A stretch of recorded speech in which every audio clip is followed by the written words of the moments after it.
lăng quê. Bên đâu này? Yeah. Mà chỉ có đây đâu.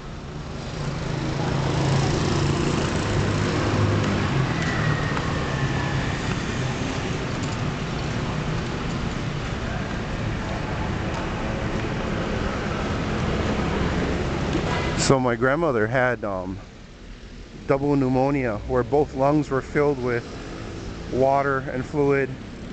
What had happened was she had gone into the hospital because she had stubbed her toe and her toe was giving her great pain. Anyways, when she went in the hospital, she complained that she couldn't pee, like it's been a chronic problem, you know. And so they put a catheter into her bladder to make her pee, to force her to pee. But what had happened was it wasn't a clean catheter, and she got a urinary tract infection. But the infection was so terrible that her body she just got really sick and she got pneumonia. And the doctor denied that it was the catheter, and the doctor just wouldn't take responsibility. What they did was they used a student, I don't know if it was an intern or what, but the intern didn't clean the catheter. They just took something off the shelf. And so anyway, the doctor said the doctor's explanation was, oh yeah, she's old, it's about time that, you know, that's how old people are, they're getting ready to die.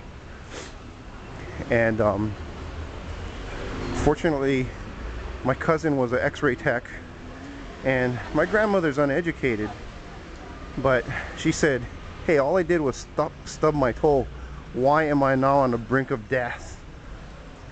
And my cousin, being an x-ray tech, looked up medical books and showed the doctor, see, look, she's got an infection, that's why she's got pneumonia, and that's why her body, her limbs are swollen to twice their size.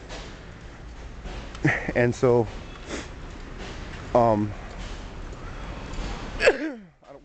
maybe pneumonia isn't the right word for it, but her two lungs were filled with liquid or fluid.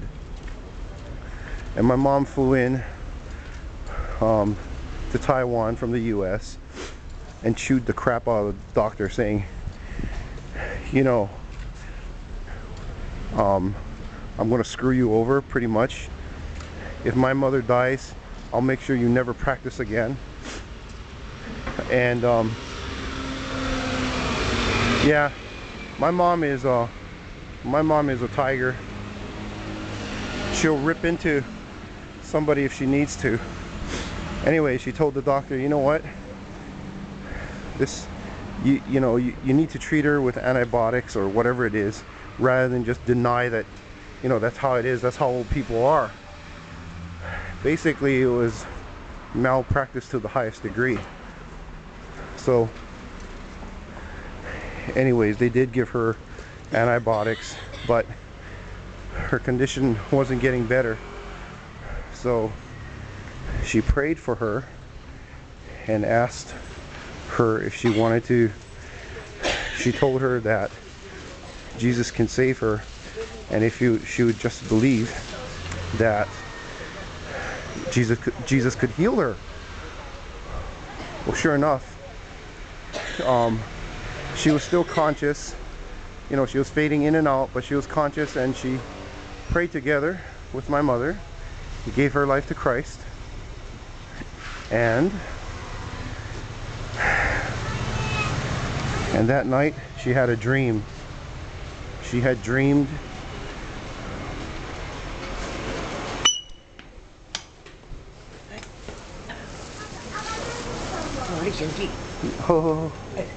di ba manaki